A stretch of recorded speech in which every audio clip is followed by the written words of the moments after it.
تو کوئی مصطفیٰ کے آنے کی بہار اپنے محلے میں اپنے حسن عقیدت کا اظہار کر کے مناتا ہے۔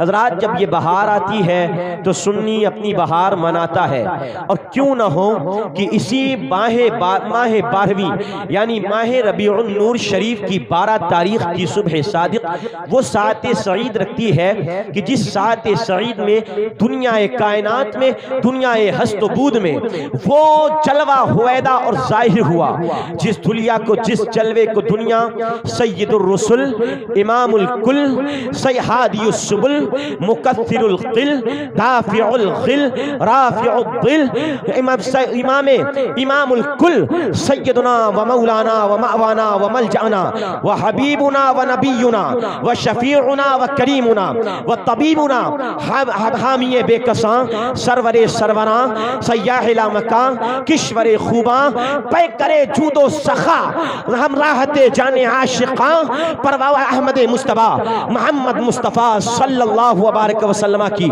ذات گرامی اس دنیا میں تشریف لائی ہے۔ اور حضرات یاد رکھیے یہ وہ نعمت عظمی ہے، جب یہ نعمت عظمی دنیا کے جلوے پر ہویدا ہوئی تو ساری نعمتیں ایک طرف ہیں، مگر مصطفیٰ کے آمد کی نعمت یہ سب سے بڑی نعمت کائنات انسانی پر ہے۔ حضرات ذرا غور کیجئے، آپ ذرا غور کیجئے، اور میں آپ کو ذرا دھیرے دھیرے توجہ لانا چاہتا ہوں۔ آپ ذرا غور کیجئے، اللہ نے انسان کو دنیا میں بڑی نعمتیں عطا فرمائی ہے۔ انسان کے لیے اللہ نے یہ جان بھی دی ہے، عظیم نعمت ہے۔ یہ رزق کا اہتمام فرمایا، عظیم نعمت ہے۔ یہ ہاتھ کی دولت دی، عظیم نعمت ہے۔ یہ پیر کا وجود دیا، عظیم نعمت ہے۔ یہ آنکھوں میں بینائی دی، عظیم نعمت ہے۔ یہ کانوں میں سننے کی طاقت دی، عظیم نعمت ہے۔ یہ ناک سے سونگنے کی قوت دی، عظیم طاقت ہے۔ اور یہ منہ سے گفتار کی طاقت و قوت دی اللہ نے، یہ عظیم طاقت و قوت، یہ اللہ کی بڑی نعمت ہے۔ یہ جل، یہ ترنگ، یہ چرند، یہ پرند، یہ کائنات کی روانی، یہ کائنات کی رنگینیاں، اور یہ سمندر کی طغیانی، یہ موجوں کی روانی، یہ زمین کا بچھونا، یہ آسمان کا سائبان، اللہ نے ساری نعمتیں عطا فرمائی ہیں اور ہر نعمت دی ہے۔ مگر اللہ نے کسی نعمت کو عطا فرمانے کے بعد یہ نہیں فرمایا ہے اے انسان میں نے تجھ پر احسان جتلایا ہے، اے انسان میں نے تجھ پر احسان کیا ہے، اے انسان ہاتھ دیا احسان کیا ہے، اے انسان پیر دیا احسان کیا ہے، اے انسان دنیا کی تمام نعمتیں دی ہے احسان کیا ہے۔ مگر نہیں، قرآن کہتا ہے لقد من اللہ علی المؤمنین اذ بعث فیہم رسولا، اے انسان اللہ نے ساری نعمتیں دی ہے، احسان نہیں جتلایا ہے، مگر ایک نعمت جب اپنی عطا فرمائی ہے تو انسان کے پر احسان فرمایا ہے، اور فرمایا جب نبی رحمت، جان عالم، روح عالم، سید عالم کو، نبی کو دنیا میں اللہ نے بھیجا ہے تو کائنات پر احسان فرمایا ہے۔ حضرات نبی کیسا احسان ہے ذرا آپ غور کیجئے، مصطفیٰ کیسا احسان ہے، اللہ نے نبی کی ذات کو کیسا انعام فرمایا ہے کہ ساری نعمتیں ایک طرف ہے مگر پیارے پیغمبر کی نعمت ایک طرف ہے۔ حضرات ہر نعمت مصطفیٰ کے صدقے میں ملی ہے، اگر یہ جان ملی نبی کے صدقے میں ملی ہے، یہ مال ملا نبی کے صدقے میں ملا ہے، یہ اولاد ملی نبی کے صدقے میں ملی ہے، یہ دنیا میں آنا اور دنیا میں رب کی معرفت ملی ہے، ہدایت کا رستہ ملا ہے، مصطفیٰ کے ذریعے سے ملا ہے۔ ہر نعمت کا منبع اور مبدا حضور کی ذات گرامی ہے، اس کے علاوہ کوئی اور نہیں ہے، اور یہ وہ نعمت ہے جو نعمت زمین والوں پر بھی ہے، مصطفیٰ وہ نعمت ہے جو نعمت آسمان والوں پر بھی ہے۔ آپ نے کہا خالد رضا کیسا دعویٰ کر رہے ہیں کہ نبی زمین کے لیے بھی نعمت ہے، نبی آسمان کے لیے بھی نعمت ہے۔ ہم نے کہا ہاں مصطفیٰ زمین کے لیے بھی نعمت ہے، مصطفیٰ آسمان کے لیے بھی نعمت ہے۔ اب ذرا غور کیجئے، قرآن استشہاد پیش کرتا ہوں۔ قرآن کہتا ہے انی جاعل فی الارض خلیفہ، اے فرشتوں میں زمین میں اپنا خلیفہ بنانے والا ہوں۔ اب جب آدم کو اللہ نے خلیفہ بنا کر کے بھیجا تو ایک قید لگائی ہے قرآن میں، فی الارض اللہ نے آدم کو زمین کا خلیفہ بنایا ہے۔ جب ابراہیم کو بھیجا فی الارض زمین کا خلیفہ بنا کر کے بھیجا ہے۔ جب داؤد کو بھیجا اللہ قرآن میں کہتا ہے یا داؤد انا جعلناک فی الارض خلیفہ فاحکم بین الناس بالحق، اے داؤد ہم نے تجھے زمین میں خلیفہ بنا کر کے بھیجا ہے۔ اب 1,00,000 انبیاء کرام سے کم و بیش زیادہ آتے ہیں اور ہر نبی سے فرمایا جاتا ہے آدم تو زمین کا خلیفہ ہے، ابراہیم تو زمین کا خلیفہ ہے، اسماعیل تو زمین کا خلیفہ ہے، شیش تو زمین کا خلیفہ ہے، نوح تو زمین کا خلیفہ ہے، یوشع تو زمین کا خلیفہ ہے، لوط تو زمین کا خلیفہ ہے، ہود تو زمین کا خلیفہ ہے، اسماعیل یحییٰ تو زمین کا خلیفہ ہے، حضرت دانیال تم زمین کا خلیفہ ہو، ذوالکفل تم زمین کا خلیفہ ہو، موسیٰ تم زمین کا خلیفہ ہو، عیسیٰ تم زمین کا خلیفہ ہو، صالح تم زمین کا خلیفہ ہو، شعیب تم زمین کا خلیفہ ہو، 1,00,000 انبیاء آئے ہیں، سب سے فرمایا گیا تم زمین کے خلیفہ ہو۔ مگر جب باری آتی ہے سید سرورہ کی، جب باری آتی ہے حامی بے کسا کی، جب باری آتی ہے خاتم پیغمبرہ کی، جب باری آتی ہے پیارے پیغمبر کی، تو اللہ یہ نہیں فرماتا ہے اے محمد تم زمین کے خلیفہ ہو۔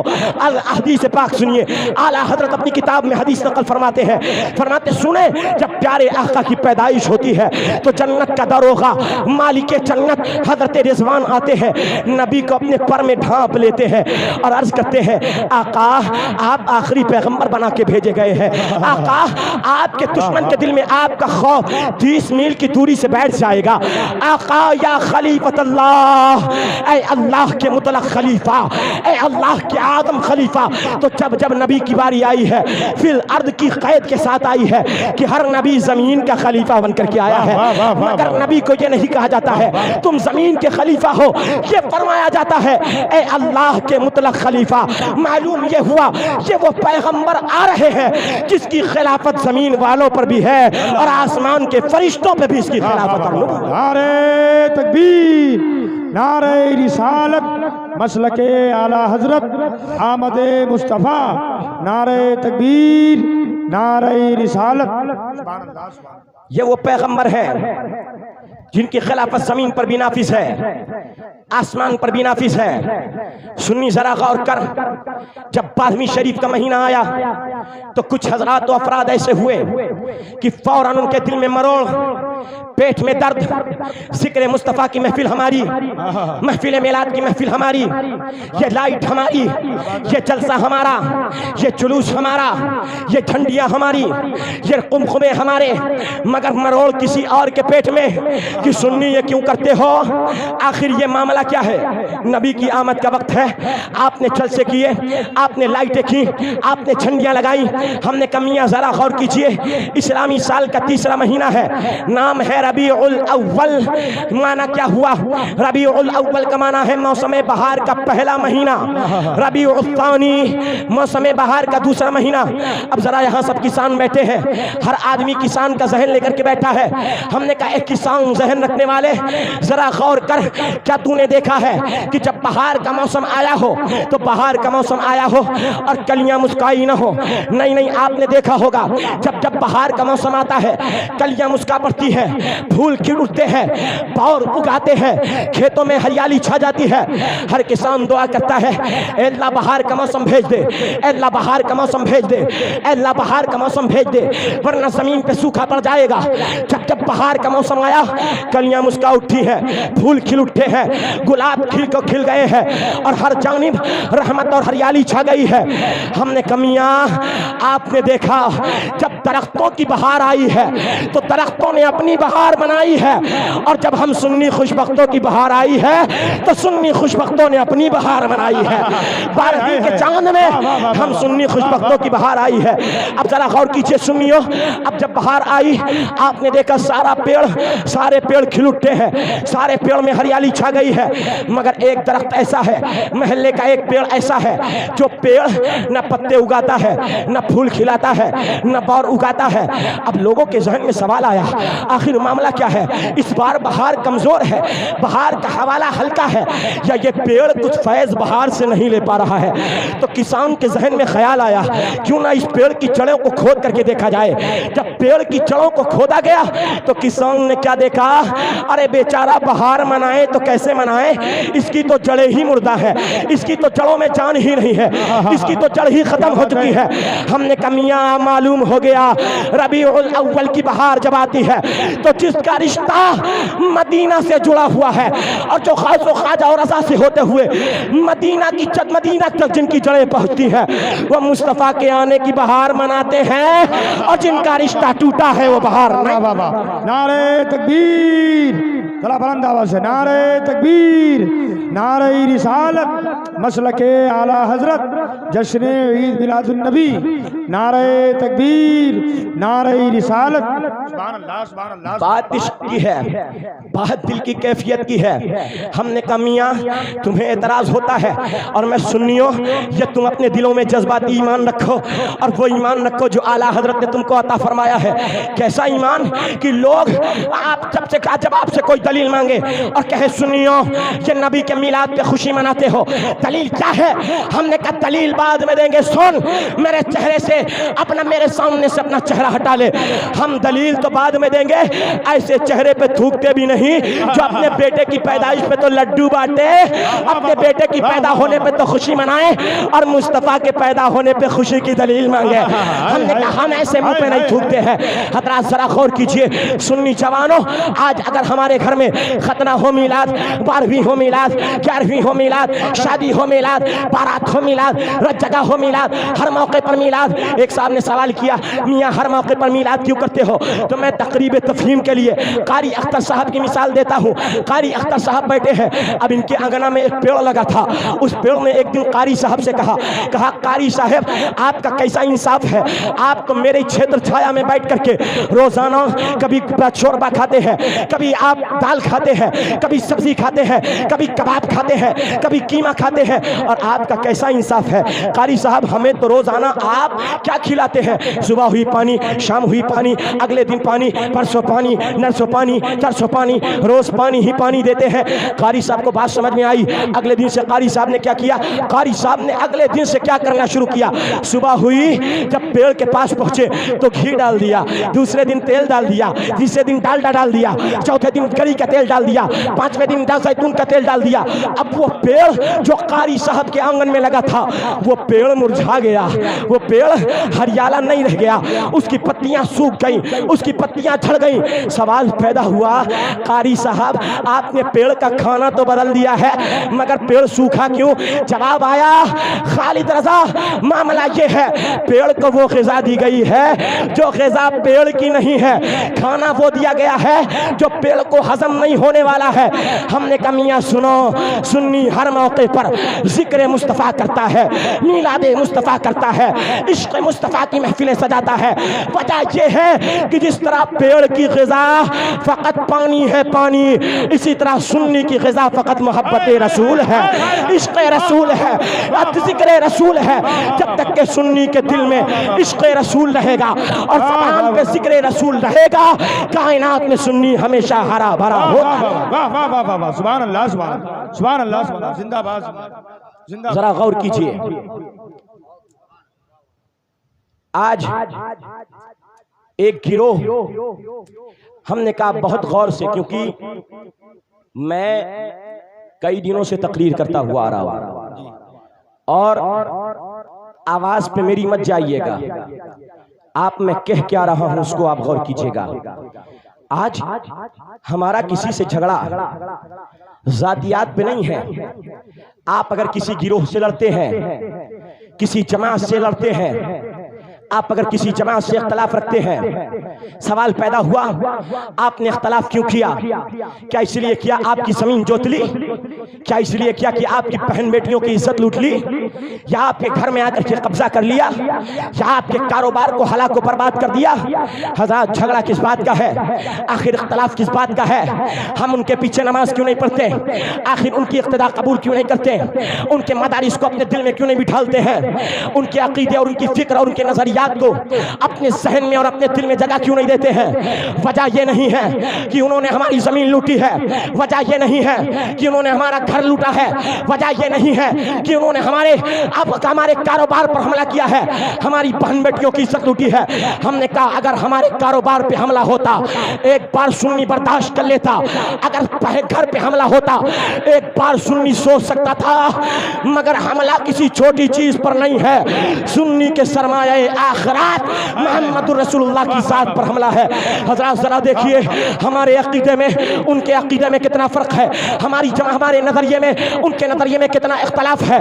آپ ذرا دیکھیے ایک سنی جماعت ہے، سنی جماعت عقیدہ یہ رکھتا ہے اللہ نے اپنے محبوب کو پاورفل بنایا ہے، اللہ نے اپنے محبوب کو قدرت و اختیار عطا فرمایا ہے۔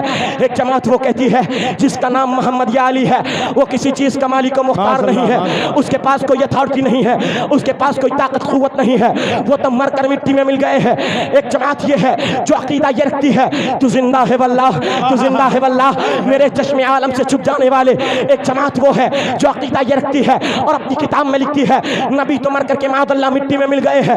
ایک جماعت وہ ہے جو عقیدہ یہ رکھتی ہے کہ اللہ نے اپنے نبی کو وہ پاور اور اختیار عطا فرمایا ہے کہ مصطفیٰ جیسی اپنی نگاہوں سے آگے سے دیکھتے ہیں، بخاری کی حدیث ہے نبی ایسے ہی اپنی آنکھوں سے پیچھے سے بھی دیکھتے ہیں، جس طرح نبی کو آگے نظر آتا ہے اسی طرح نبی کو پیچھے نظر آتا ہے۔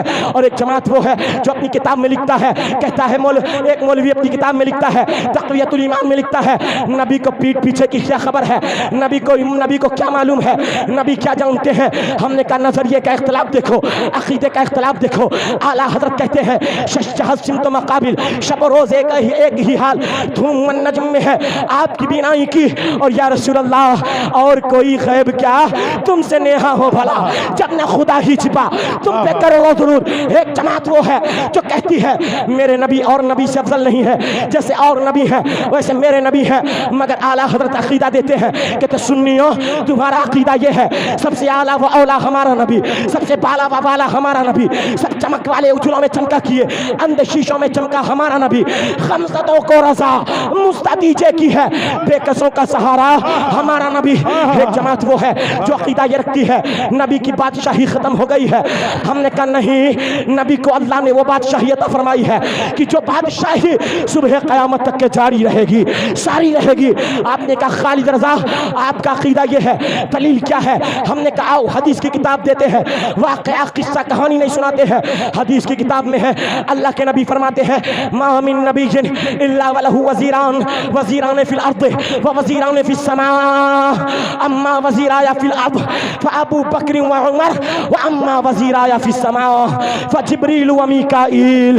میرے آقا فرماتے ہیں ہر نبی کے دو وزیر زمین میں ہوتے ہیں، دو وزیر آسمان میں ہوتے ہیں، رہا میرے دو وزیر جو اللہ نے زمین میں بنائے ہیں ان میں ایک حضرت ابو بکر کی ذات ہے تو دوسری حضرت عمر کی ذات ہے، اور میرے دو وزیر جو آسمان میں ہیں ان میں ایک جبریل ہے تو دوسرے میکائیل ہے۔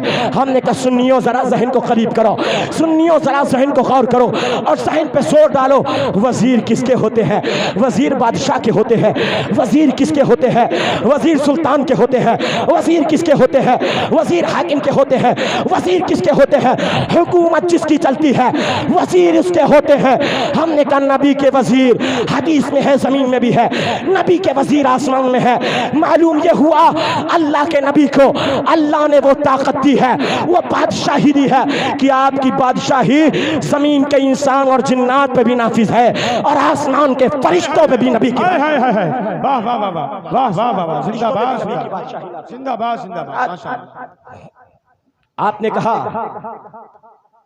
حضرات جو ہی 12ویں کا مہینہ آیا یہ جھنڈیاں کاہے کو، کیا ملے گا، کیوں لگاتے ہو؟ اے صحابہ نے لگایا ہے۔ ہم نے کہا بے عشق محمد جو پڑھاتے ہیں بخاری۔ واہ واہ واہ واہ، ہم نے کہا میاں سنو، ہر بات میں تم دلیل مانگتے ہو، بخاری دکھاؤ بخاری دکھاؤ بخاری دکھاؤ، بخاری دکھاؤ، بخاری میں آیا ہو تو بتاؤ، بخاری میں آیا ہو تو بتاؤ۔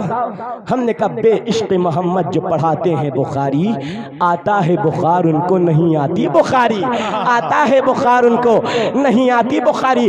حضرات تمہیں جھنڈے میں لینے کی دلیل، تمہیں جھنڈے کی دلیل بخاری میں نہیں ملی تو تف ہے تمہاری آنکھوں پر، تمہاری آنکھیں مصطفیٰ کے فضائل نہیں دیکھ سکتی ہیں۔ ہم نے کہا نبی کی فضیلتیں اور نبی کے نام پہ قربان ہونا ہو، اور جماعت کو سچا عاشق مصطفیٰ دیکھنا ہو، آؤ سنی جماعت کو دیکھو کہ کیسا نبی کا درد، نبی کا عشق، نبی کی محبت اپنے سینے میں لگتی ہے۔ ہم نے کہا اس کی مثال اگر میں دوں برا نہ لگے تو ذرا اپنے دل کو جھانک لینا اور چاہ کے دیکھنا ہم بات کس کی کر رہے ہیں؟ نبی کی کر رہے ہیں، خدا کے سب سے پیارے محبوب کی کر رہے ہیں، سید الاولین والآخرین کی کر رہے ہیں، خاتم پیغمبرہ کی کر رہے ہیں۔ درد تمہارے سینے میں اگر ہو، تمہارے دل میں برا لگے تو اپنے دل کے ایمان کا جائزہ لے لینا اور چاہ کر کے ایک بات ٹٹول لینا، تیرے دل میں ایمان ہے کہ نہیں۔ ہم نے کہا میاں آؤ ذرا دیکھتے ہیں کیا نبی کی آمد پہ کسی نے جھنڈے لگائے ہیں؟ تو آؤ، کتاب کا نام ہے البدایہ والنہایہ، امام ابن کثیر ابن تیمیہ کے شاگرد نے کتاب لکھی ہے۔ ابن تیمیہ کے شاگرد ابن کثیر نے اپنی کتاب البدایہ والنہایہ میں لکھا ہے، اور اسی طریقے سے علامہ امام احمد بن حنبل اپنی کتاب المسند میں حدیث لکھتے ہیں، سیرت شامیہ میں حدیث ہے، سیرت حلبیہ میں حدیث ہے، طبقات ابن سعد میں حدیث ہے، روایت آئی ہے کیا حضرت آمنہ فرماتی ہے رأیت ثلاثة اعلام مضروبات، عالما بالمشرق وعالما بالمغرب وعالما على ظہر الکعبہ۔ جب میرے آقا پیدا ہوتے ہیں تو میں نے کیا دیکھا؟ جبریل فرشتوں کا سردار فضائے آسمانی کو تیرتا ہوا فرشتوں کا جلوس نکالتا ہے اور 3 کلر کے 3 جھنڈے لے کر کے آتا ہے، سبز کلر کے جھنڈے جبریل لے کر کے آتے ہیں، ایک خانہ کعبہ پہ نصب کرتے ہیں، ایک مشرق پہ لگاتے ہیں، ایک مغرب پہ لگاتے ہیں۔ ایک روایت میں ہے جبریل 3 جھنڈے لے کر کے آئے، ایک خانہ کعبہ پہ، ایک مشرق پہ، ایک مغرب میں، ایک بیت المقدس میں۔ ایک روایت میں ہے منتہائے دنیا پہ۔ ہم نے کہا جبریل نبی کے پیدا ہونے پر یہ روایت کیوں لگاتے ہو؟ تو جواب ملا اے خالد رضا، کل کو اگر کوئی سنی نبی کے آنے پہ جھنڈے لگائے تو بدعت نہیں بلکہ جبریل کی سنت بن جائے، سبحان اللہ، سنت بن جائے۔ حضرات ذرا سبحان اللہ، حضرات ذرا غور کیجئے، ہماری بات پہ غور کیجئے۔ 3 جھنڈے جبریل لے کر کے آتے ہیں، ایک جھنڈا خانہ کعبہ کی چھت پہ، ایک جھنڈا مشرق پہ، ایک جھنڈا مغرب پہ، ایک جھنڈا دنیا کے منتہا آخری حصے پر۔ اب میں نے کہا جبریل آپ نے خانہ کعبہ پہ جھنڈا لگایا، بات سمجھ میں آتی ہے کہ خانہ کعبہ نبی کا قبلہ ہوگا، آپ نے بیت المقدس پہ نبی کے نام کا جھنڈا لگایا، بات سمجھ میں آتی ہے۔ جبرائیل بیت المقدس آخری پیغمبر کا 18 یا 17 مہینہ قبلہ رہے گا۔ ہے جبرائیل آپ نے مشرق میں نبی کے نام کا جھنڈا کیوں لگایا؟ اے جبرائیل آپ نے مغرب میں نبی کا نام کا جھنڈا کیوں لگایا؟ تو جواب ملا خالد رضا معاملہ یہ ہے، بتانا یہ چاہتے ہیں یہ وہ پیغمبر آئے ہیں جن کی حکومت مشرق میں بھی ہوگی، جن کی حکومت مغرب میں بھی ہوگی۔ اب سوال پیدا ہوا اے جبرائیل دنیا میں جھنڈا لگایا مگر دنیا کے پار منتہائے دنیا پہ جھنڈا کیوں لگایا؟ اب جواب آیا خالد رضا پہلے جھنڈے کا مزاج سمجھنا ہوگا، جھنڈا کہاں تک ہوتا ہے؟ جہاں تک جھنڈا وہاں تک ہوتا ہے، حکومت جہاں تک ہوتی ہے۔ اگر حکومت ہندوستان کی ہے تو جھنڈا ہندوستان کا ہے، حکومت پاکستان کی ہے تو جھنڈا پاکستان کا ہے۔ ہندوستان کا جھنڈا پاکستان میں نہیں چلے گا، پاکستان کا جھنڈا ہندوستان میں نہیں چلے گا۔ حضرات ذرا غور کیجئے، اگر ہندوستان میں آپ پاکستان کا جھنڈا لگاتے ہیں کل کو دیش دروہی کا مقدمہ درج ہو جائے گا، اور اگر پاکستان میں ہندوستان کا جھنڈا لگائیں گے تو دیش دروہی کا مقدمہ بعد میں لکھا جائے گا، پہلے ہی تمہیں گولیوں سے بھون دیا جائے گا۔ ہم نے کہا میاں معلوم ہوا حکومت جہاں تک ہوتی ہے جھنڈے کا وقار وہاں تک ہوتا ہے، حکومت ختم جھنڈا ختم، سلطنت ختم جھنڈے کا وقار ختم، گورنمنٹ ختم جھنڈے کی عظمت اور جھنڈے کی سطوت ختم۔ ہم نے کہا جبرائیل تم نے نبی کے نام کا جھنڈا مشرق میں لگایا ہے، مغرب میں لگایا ہے، خانہ کعبہ پہ لگایا ہے، بیت المقدس پہ لگایا ہے، ہے جبرائیل نبی کے نام کا جھنڈا منتہائے دنیا پہ کیوں لگایا ہے؟ تو معلوم ہوا کہ وہ نبی آ رہے ہیں جس نبی کی نبوت اس کائنات میں بھی ہوگی اور آسمان دنیا پہ بھی اس کی نبوت کا چرچا ہوگا۔ حضرات اعلیٰ حضرت کی نظر جب اس روایت پہ پڑی ہے تو میرا امام فرماتا ہے روح الامین نے گاڑا کعبے کی چھت پہ جھنڈا، تعارش ہوا پھریرا صبح شب ولادت، اور یا رسول اللہ فرش والے تیری شوکت کا علو کیا جانے، خسروا عرش پہ اڑتا ہے پھریرا تیرا۔ نعرہ تکبیر، نعرہ رسالت، مسلک اعلی حضرت جشن عید میلاد النبی سرکار کی آمد، نعرہ تکبیر، نعرہ رسالت، سبحان اللہ سبحان اللہ سبحان اللہ سبحان اللہ۔ ایک بات، جو جاگ رہے ہیں، جو جانے والے گئے، جانے دو ان کو، ہمیں اس سے مطلب نہیں ہے کون آ رہا ہے کون جا رہا ہے، ہاں مگر جتنے بیٹھے ہو غور سے سننا، آپ جواب دینے کے قابل بن جائیں گے۔ اگر کوئی کہے یہ بتاؤ نبی حضرت ابو بکر کے زمانے میں 2 بار ربیع الاول آیا، کیا جھنڈے لگے؟ عمر کے زمانے میں کیا جلوس نکلا؟ کوئی کہے نا تو پہلا سوال یہ کرنا، اچھا تجھے جلوس کی دلیل تو نہیں ملتی ہے، یہ بتا قرآن پر جو زیر زبر لگا ہے، زیر زبر، یہ زیر زبر قرآن پر کیا نبی کے زمانے میں تھا؟ کیا بات ہے؟ کیا ابو بکر کے زمانے میں تھا؟ کیا عمر کے زمانے میں تھا؟ کیا عثمان کے زمانے میں تھا؟ کیا علی کے زمانے میں تھا؟ اور پیچھے آئیے، کیا حضرت حسن کے زمانے میں تھا؟ امیر معاویہ کے زمانے میں تھا؟ حضرت عمر بن عبدالعزیز کے زمانے میں قرآن پہ زیر زبر تھا؟ نہیں تھا۔ نبی کے دنیا سے جانے کے 90 سال کے بعد ایک بادشاہ گزرا ہے جس کا نام حجاج بن یوسف ہے۔ اس حجاج بن یوسف نے 90 سال کے بعد قرآن پر زیر زبر لگایا ہے۔ ہم نے کہا اگر قرآن پر زیر زبر 90 سال کے بعد لگ سکتا ہے اور تو اس قرآن کو پڑھ سکتا ہے تو سنی مصطفیٰ کی آمد کی پیدائش پر خوشی 1400 سال بعد بھی منا سکتا ہے۔ زندہ باد زندہ باد حضرات سبحان اللہ۔ ذرا آپ غور کیجئے، جلوس کیوں نکالتے ہو؟ اچھا تو بخاری شریف میں ہم حدیث سناتے ہیں آپ کو، بخاری کی، خلیفہ راشد کوئی بیٹھا ہو اگر زیادہ کڑ رہا ہو تو سوال نوٹ کر لے اور ہم کو آ کے جواب دے دے گا۔ سوال نوٹ کر لے، ہم کو آ کے جواب دے دے گا۔ ہم یہاں نہیں ملیں گے تو نانپارہ میں ملیں گے اور 24 گھنٹے اویلیبل ملیں گے انشاءاللہ۔ بات کتابوں سے ہوگی، بات حوالوں سے ہوگی، بات خالی ہوائی نہیں ہوگی۔ حضرات ایک سوال اور چھوڑ جائیے گا، آپ کہتے ہیں جلوس کیوں نکالتے ہو، نبی کی پیدائش کی خوشی کیوں مناتے ہو؟ ہم نے کہا میاں آپ اس پر تو دلیل ڈھونڈتے ہیں، لیکن یہ بتائیے کہ کیا اللہ کے نبی کے دوسرے خلیفہ حضرت عمر نے منع نہیں کیا تھا اور کہا تھا تم مسجدوں کو پکی نہ بنانا، جس طرح سے مسجدوں کو یہودی گرجا گھروں کو، عیسائی چرچوں کو جس طرح سے اچھا و حسین بناتے ہیں تم پکی نہ بنانا۔ ہم نے کہا میاں تیری مسجد میں تو سنگ مرمر ہے، تیری مسجد میں تو اے سی ہے، اور پھر سوال یہ نہیں کرتا ہے کہ کیا اے سی نبی کے زمانے میں تھی مسجد میں، کیا سنگ مرمر نبی کے زمانے میں تھا مسجد میں، کیا مسجد نبی کے زمانے میں پکی تھی؟ اچھا چلو نبی کا زمانہ چھوڑ دو، ابو بکر کے زمانے میں پکی مسجدیں تھی، عمر کے زمانے میں پکی مسجدیں تھی، عثمان کے زمانے میں پکی مسجدیں تھی، علی کے زمانے میں پکی مسجدیں تھی۔ ارے جب مسجدیں پکی نہیں تھی اور تو مسجدیں پکی بناتا ہے اور مسجدیں پکی بنانے کو ثواب سمجھتا ہے تو سنی نبی کے آنے پر نبی کے پیدائش کی تاریخ میں خوشی منانے کو بھی ثواب سمجھتا۔ ذرا غور کیجئے، یہ کہتے ہیں جلوس نبی کے زمانے میں نہیں نکلتا تھا، آپ کیوں نکالتے ہو؟ ہم نے کہا میاں ذرا غور کیجئے، نبی کے زمانے میں جلوس نہیں نکلتا تھا۔ اچھا نبی کے زمانے میں کوئی مدرسہ کھلا تھا؟ ہاں، کون سا مدرسہ تھا؟ اچھا عمارت بنائی، اس میں نصاب مقرر کیا، سلیبس رکھا، استاذوں کو بلایا، تنخواہوں پہ مدرس رکھیں، پھر ان کی تنخواہ جاری کی۔ اور اچھا حضرت ابو بکر کے زمانے میں کون سا مدرسہ تھا؟ حضرت عمر کے زمانے میں کون سا مدرسہ تھا؟ یہ مدرسے بھی تو بعد میں بنے۔ اچھا ساری بات چھوڑیے،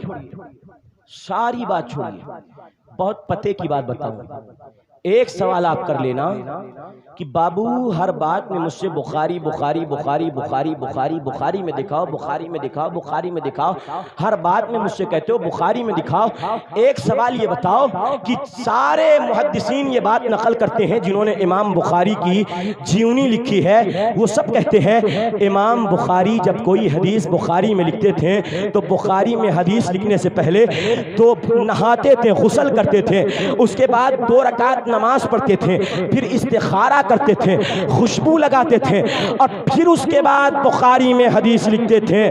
ہم نے کہا حضرات بخاری سے پہلے بھی حدیث کی کتابیں لکھی گئی ہیں، نبی کے صحابہ کے زمانے میں بھی حدیثیں تھیں، ابو بکر کے زمانے میں بھی حدیث تھی، عمر کے زمانے میں بھی حدیث تھی، علی کے زمانے میں بھی حدیث تھی، مگر حضرت ابو بکر کا عمل دکھاؤ کہ حضرت ابو بکر نے کوئی حدیث لکھی ہو تو پہلے نہایا ہو، غسل کیا ہو، 2 رکعت نماز پڑھی ہو، پھر استخارہ کیا ہو، پھر اس کے بعد خوشبو لگا کر کے پھر اپنی کتاب میں حدیث لکھی ہو۔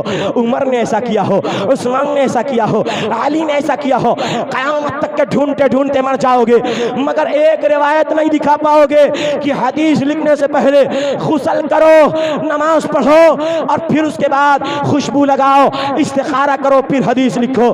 مگر امام بخاری نے بخاری میں جب جب کوئی حدیث لکھی ہے تو پہلے غسل فرمایا ہے، پھر وضو فرمایا ہے، پھر اس کے بعد نماز پڑھی ہے 2 رکعت نفلی نماز کے بعد استخارہ کیا، پھر حدیث کو لکھا ہے۔ ہم نے کہا جو کام صحابہ نے نہیں کیا امام بخاری نے کر دیا۔ اگر امام بخاری جو میرے بھی امام ہے تمہارے بھی امام ہے اگر وہ یہ نیا کام کر سکتے ہیں تو سنی مصطفیٰ کی پیدائش پہ بھی خوشی منا سکتا ہے۔ مصطفیٰ کی پیدائش پہ بھی خوشی، ہر بات میں بھائی یہ کوئی بات ہوئی، ہر بات میں نبی کے زمانے میں تھا، نبی کے زمانے میں تھا، نبی کے زمانے میں تھا، یہ قمقمے کیوں، یہ لائٹیں کیوں؟ ہم نے کہا نبی کے زمانے میں تو لائٹیں اور قمقمے کیا تمہارے چاچا بیچتے تھے، تمہارے بابا بیچتے تھے؟ اللہ تعالیٰ نے اپنے محبوب کی پیدائش کے موقع پر ایسے نور کا انتظام فرمایا، ایسی روشنی کا انتظام فرمایا، سبحان اللہ، قربان جاؤ سنیو، ذرا بولو سبحان اللہ تو بتا دیں۔ حضرات سنیو، آج تم اپنی بساط کے مطابق روشنی کا انتظام کرتے ہو، آج تم اپنی وسعت اور طاقت کے مطابق ان لائٹوں کا انتظام کرتے ہو۔ لوگ اعتراض کرنے والے اعتراض کر دیتے ہیں۔ ہم نے کہا آؤ بخاری شریف کی روایت سنو۔ بخاری شریف کی روایت میں ہے اللہ کے نبی فرماتے ہیں، مصطفیٰ فرماتے ہیں انا دعوت ابی ابراہیم و بشارت عیسیٰ و رؤیا الامتی الامی اللتی وحین امیت لتی رات حین وضعتنی خرج منہا نور اضاء منہا لہا قصور الشام۔ میرے آقا علیہ الصلوۃ والتسلیم فرماتے ہیں سنو، میں دنیا میں جب آیا نہیں تھا تو میرے باپ حضرت ابراہیم میرے آنے کی دعا کرتے تھے، اے اللہ آخری پیغمبر کو میری نسل میں بھیج دے، آخری پیغمبر کو میری نسل میں بھیج دے، آخری پیغمبر کو میری نسل میں بھیج دے۔ اللہ کے نبی علیہ الصلوۃ والتسلیم فرماتے ہیں جب میں دنیا میں آیا نہیں تھا تو ہر نبی بشارت دیتا تھا، ہاں ہاں اے میرے امتیوں، آدم بولے اے میری اولادوں، اگر میں تمہارے پاس وہ آخری نبی آئے گا تو ایمان لے آنا اور اس پر اس کا اقرار کر لینا۔ حضرت ابراہیم بولے اگر تمہارے پاس وہ آخری نبی آ جائے تو اس پر ایمان لے آنا، اس کا اقرار کر لینا۔ حضرت موسیٰ بولے اگر وہ نبی آ جائے تو ایمان لے آنا۔ ہر نبی اپنے زمانے میں اپنی امت کو خبردار کرتا تھا۔ قرآن کہتا ہے مبشرا برسول یاتی من بعد اسمہ احمد، قرآن کہتا ہے کہ حضرت عیسیٰ اپنی قوم کو پڑھ پڑھ کر کے سنایا کرتے تھے اور اعلان کرتے تھے میرے بعد ایک نبی آئیں گے جن کا نام احمد ہوگا، جب وہ نبی آئیں تو ان پر ایمان بھی لانا، ان کے کلمے بھی پڑھنا، ان کی مدد بھی کرنا، ان کے گیت بھی گانا، ان کی تعریف بھی کرنا۔ حضرت امام عیسیٰ علی نبینا وعلیہ الصلوۃ والتسلیم یہ اپنی قوم کو چرچے سنایا کرتے تھے۔ ہم نے کہا ہر نبی اپنی قوم کو مصطفیٰ کی پیدائش سے پہلے چرچے سناتا تھا۔ آدم بولے وہ آئیں گے، موسیٰ بولے وہ آئیں گے، عیسیٰ بولے وہ آئیں گے، ابراہیم بولے وہ آئیں گے، اسماعیل بولے وہ آئیں گے۔ ہم نے کہا ہر نبی نے کہا وہ آئیں گے، اور جب نبی آ گئے تو سنی اپنے جلسوں میں کہتے حضور آ گئے، حضور آ گئے، مصطفیٰ آ گئے، مرتضیٰ آ گئے۔ ہم نے کہا ہر نبی نے ان کا چرچا پڑھا ہے۔ اب میرے آقا علیہ السلام فرماتے ہیں جب میں پیدا ہوا تو میری ماں نے دیکھا کہ ایک ایسا نور پیدا ہوا، ایک ایسی روشنی نکلی، ایک ایسا نور نکلا کہ جس نور کی روشنی میں میں نے بند کمرے میں بیٹھ کر کے ملک شام کے محلات دیکھ لیے ہیں، قیصر و کسریٰ کی گلیاں دیکھ لی ہیں، قیصر و کسریٰ کے محلات اور کنگروں کو دیکھ لیا ہے۔ ہم نے کہا ذرا غور کیجئے، آپ کی نگاہیں کتنی دور تک کام کریں گی؟ آپ کی نگاہوں کے سامنے جب تک کہ کوئی پردہ نہیں ہوگا تب تک کہ نگاہیں کام کریں گی۔ اگر نگاہ کے سامنے پردہ آیا، نگاہوں نے دکھنا بند کر دیا۔ آپ کے سامنے کوئی آڑ آ گئی، نگاہوں نے دیکھنا بند کر دیا۔ ہم نے کہا میاں ذرا غور کیجئے، آپ کتنی روشنی لگا لے، ہزاروں لائٹیں یہاں لا کر کے اکٹھا کر دے، مگر اگر آنکھوں کے سامنے کوئی چیز رکھ دیں گے تو آپ کو اس آڑ کے آگے نہیں دکھے گا۔ مگر قربان جائیے، جب حضرت آمنہ کے گھر مصطفیٰ کی پیدائش ہوئی تو آقا کی پیدائش کے موقع پر حضرت آمنہ بند کمرے میں ہے، اپنے کمرے کے اندر بیٹھی ہے، مگر اللہ نے ایسے نور کا انتظام فرمایا ہے، اللہ نے ایسی روشنی کا انتظام فرمایا ہے کہ بند کمرے میں بیٹھ کر کے حضرت آمنہ 1000 کلومیٹر کی گلیاں دیکھ لیتی ہیں، ایسی روشنی کا انتظام ہوتا ہے۔ ہم نے کہا جب نبی کی پیدا ہونے پر، اللہ اپنے محبوب کے پیدا کرنے پر ایسی روشنی کا اہتمام فرما سکتا ہے، ایسی روشنی اٹھا سکتا ہے جس روشنی میں بند کمرے میں 1000 کلومیٹر کی گلیاں آ جائیں تو سنی سنت الہیہ پہ عمل کرتے ہوئے نبی کے پیدا ہونے پہ یہ گلیاں سجا سکتا ہے، یہ قمقمے لگا سکتا ہے، یہ لائٹیں سجا سکتا ہے۔ حضرات آپ اگر سجائیں گے اپنی طاقت کے مطابق سجائیں گے، آپ اگر انتظام کریں گے اپنی قوت کے مطابق انتظام کریں گے، جتنا پیسہ ہوگا اتنی عمدہ لائٹ لگائیں گے، جتنا پیسہ ہوگا اتنا اچھا انتظام کریں گے، مگر سنو آپ اپنی طاقت کے مطابق عمل کریں گے۔ اور اللہ نے اپنی شایان قدرت انتظام فرمایا ہے، اللہ نے اپنی شایان قدرت اہتمام فرمایا ہے، اور کیسا اہتمام فرمایا کہ عمر بن عاص کی ماں کہتی ہے جب پیارے پیغمبر علیہ السلام کی پیدائش ہوئی تو پیارے پیغمبر علیہ السلام کے پیدا ہونے کے وقت ہم نے کیا دیکھا کہ حضرت فاطمہ حضرت آمنہ کے گھر کے قریب ستارے اتنا قریب ہو جاتے ہیں، اتنا قریب ہو جاتے ہیں، اتنا قریب ہو جاتے ہیں کہ ایسا لگتا ہے یہ ستارے آمنہ کے گھر پہ گر پڑیں گے۔ ہم نے کہا ہے ستاروں تم 13ویں کو بھی آ سکتے تھے، اے ستاروں تم ماہ ربیع الاول کو چھوڑ کر کے کسی اور مہینے میں بھی آ سکتے تھے، یہ 12ویں کو کیوں آئے؟ تو جواب آیا خالد رضا معاملہ یہ ہے کہ ہم آسمان سے قمقمے بن کر کے زمین پر اس وجہ سے اتر آئے تاکہ کل کو کوئی اگر سنی قمقمے لگائے تو بدعت نہیں بلکہ سنت الہیہ۔ بے شک سبحان اللہ، نعرہ تکبیر، نعرہ رسالت، مسلک اعلی حضرت، فیضان اعلی حضرت حضرت علامہ مولانا مفتی خالد رضا صاحب قبلہ، نعرہ تکبیر، نعرہ رسالت۔ سنیوں خاص صحابہ نے جھنڈے لگائے، اگر کوئی سننا چاہے تو اس کو سن لے، بخاری اور مسلم کی روایت ہے۔ کس کتاب کی حدیث ہے؟ کس کی؟ ذرا بول دیجئے، بول دیجئے، بول دیجئے۔ جاگ رہے نا، جاگ رہے نا، پیر سمیٹ لیجئے، تھوڑی دیر کے لیے پیر سمیٹ لیجئے، تھوڑی اچھا نہیں لگتا ہے، نسل پاک ہے، مصطفیٰ کی میلاد کی نسل ہے، تھوڑی دیر کے لیے حضرات ذرا غور کیجئے۔ کس کی حدیث سنا رہا ہوں؟ بخاری اور مسلم شریف، بخاری اور مسلم شریف، مسلم شریف کی حدیث۔ کیا اللہ کے نبی مکہ چھوڑ کر کے جب مدینہ آئے، مکہ چھوڑ کر کے جب مدینہ آئے تو حدیث ہے آقا کریم علیہ السلام کے آنے سے پہلے تمام صحابہ مدینے کے راستوں میں بیٹھ جایا کرتے تھے اور نبی کے آنے کا انتظار کرتے تھے، آج نبی آئیں گے، آج نبی آئیں گے، آج نبی آئیں گے۔ ہر دن انتظار ہو رہا ہے، آج مصطفیٰ آ گئے۔ روز گلیوں سے نکل کر کے، اپنے گھروں سے نکل کر کے شام کے وقت نبی کی قافلے کا انتظار کرتے۔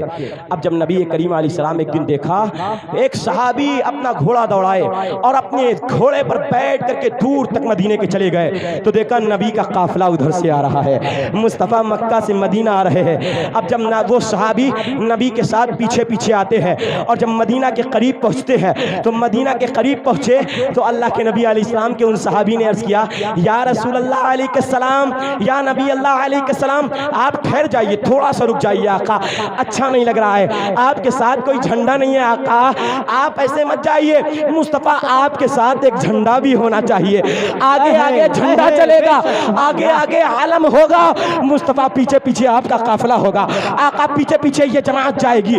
اب صحابی نے سوچا یہاں تو کپڑا نہیں ہے، یہاں تو کپڑے نہیں ہیں، یہاں تو جھنڈا نہیں، جھنڈے کا انتظام کیسے کرے؟ تو فوراً صحابی کے ذہن میں خیال آیا، عشق کا اظہار کیا، محبت کا اظہار کیا، اور صحابی نے اپنے سر سے پگڑی کھولی اور اپنے نیزے میں پگڑی باندھی، اور پگڑی باندھ کر کے کہنے لگے یا رسول اللہ اب میں آگے آگے جھنڈا لے کر کے چلتا ہوں، پیچھے پیچھے آپ جلوس لے بے شک سبحان اللہ ماشاءاللہ سبحان آپ اللہ جلوس لے کے بہت چلیے۔ خوب ماشاءاللہ ذرا غور کیجئے، ذرا غور کیجئے، میرے آقا کے صحابہ نے خاص مدینہ میں آتے وقت میرے نبی کے صحابہ نے جھنڈے کا اہتمام فرمایا ہے۔ ہم نے کہا جس دن اب یہی نبی جب پہنچتے ہیں مدینہ میں پہنچتے ہیں تو مدینہ میں ایک شور بپا ہو جاتا ہے۔ اب صحابی کہتے ہیں اللہ کی قسم جس دن مکہ چھوڑ کر کے نبی مدینہ میں آئے تھے تو اس دن مدینہ کی گلیوں میں ایسا نور تھا کہ اس دن سے زیادہ روشن دن کوئی نہیں تھا۔ اور صحابی کہتے ہیں وَتَفَرَّقَتِ الْغِلْمَانُ وَالصِّبْيَانُ فِي سِكَكِ الْمَدِينَةِ، مدینہ کی گلیوں میں بچے پھیل گئے، بچیاں نکل پڑی اور ایک ترانہ پڑھنے لگی، طلع البدر علینا من ثنیۃ الوداع ما دعا وجب الشکر علینا ما دعا للہ داعی۔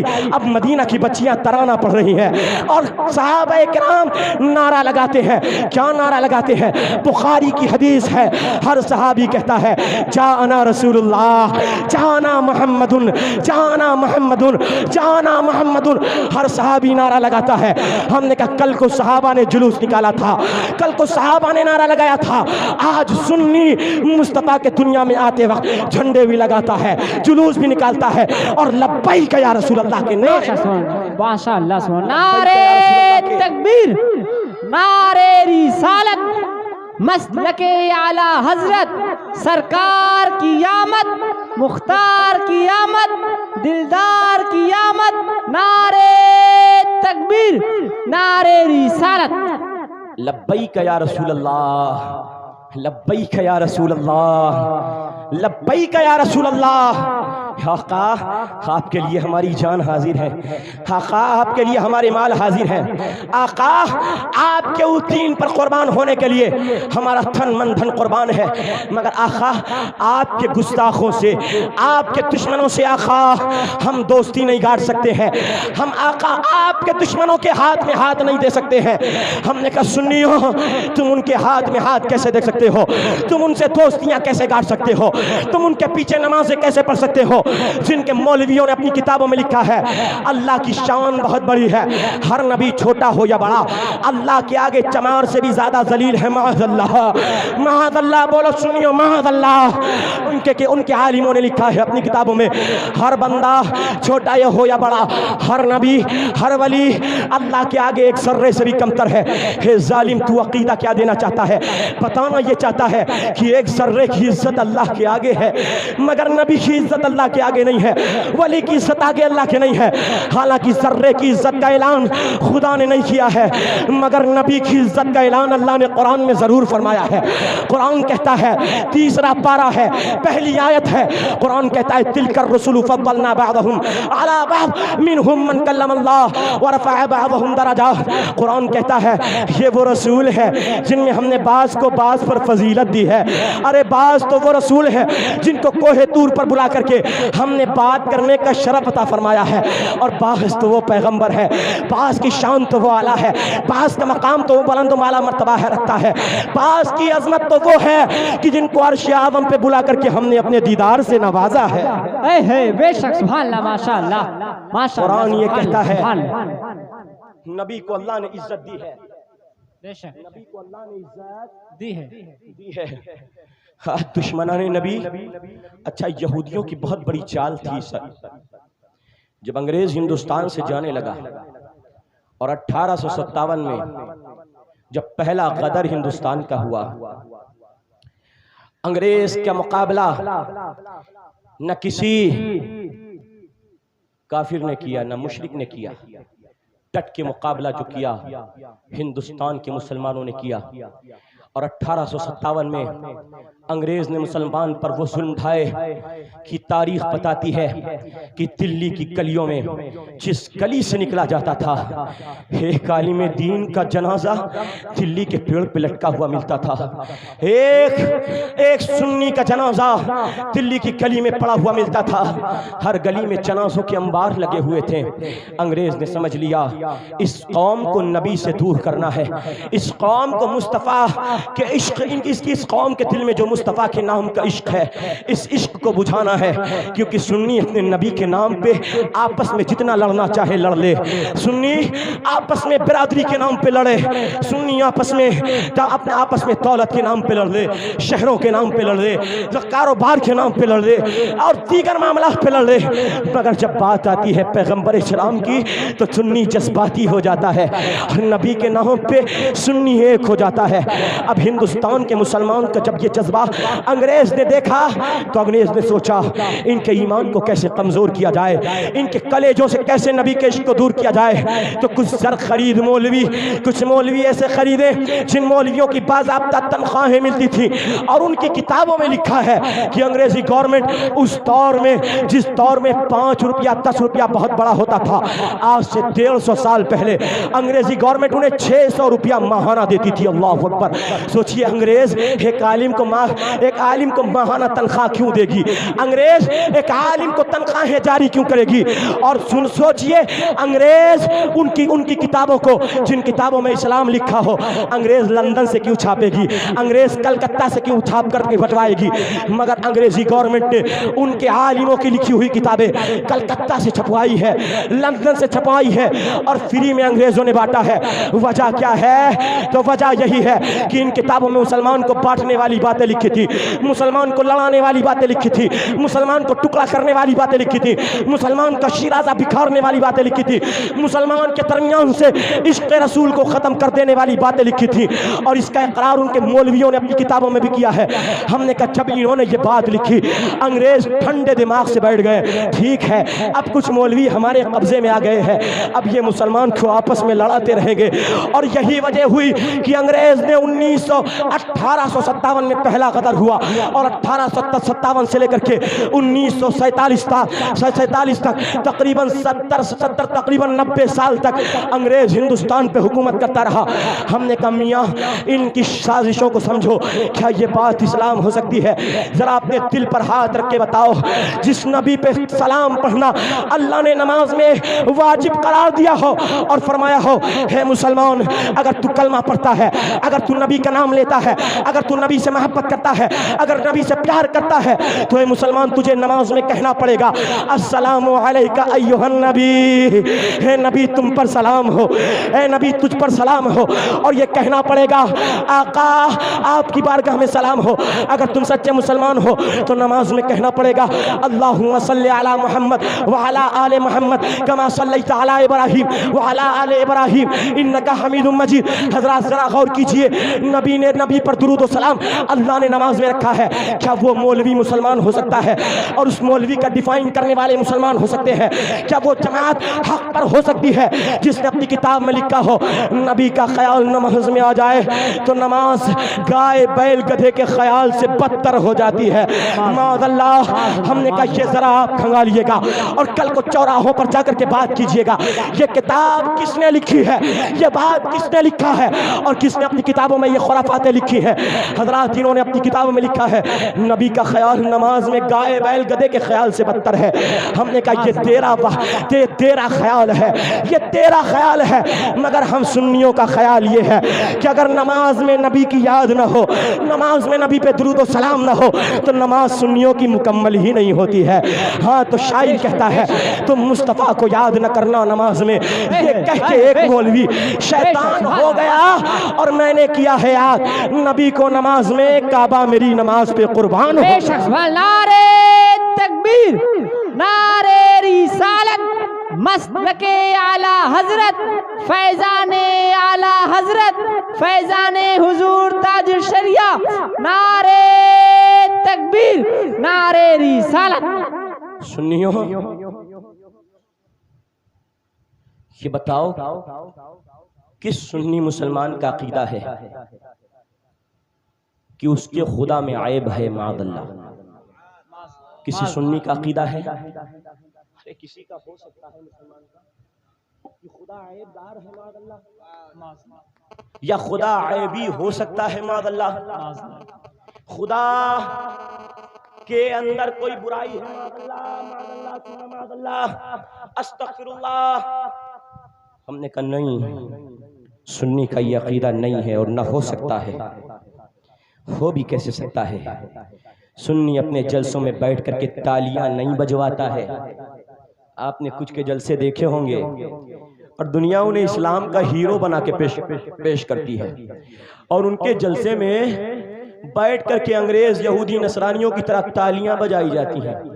آپ دیکھ سکتے ہیں آج یوٹیوب کا زمانہ ہے، سرچ کیجئے گا، سب جانتے ہیں کہ ان کے جلسوں میں بیٹھ کر کے عورتوں والی حرکت تالیاں بجوائی جاتی ہیں، اور سنیوں کے جلسوں میں اگر سبحان اللہ کہا جاتا ہے، ماشاء اللہ کہا جاتا ہے، اللہ اکبر کہا جاتا ہے، یا رسول اللہ کہہ کے نعرہ لگایا جاتا ہے، تو یہی مولوی جو اپنے جلسوں میں بیٹھ کر کے تالیاں بجواتے ہیں اعتراض کر دیتے ہیں.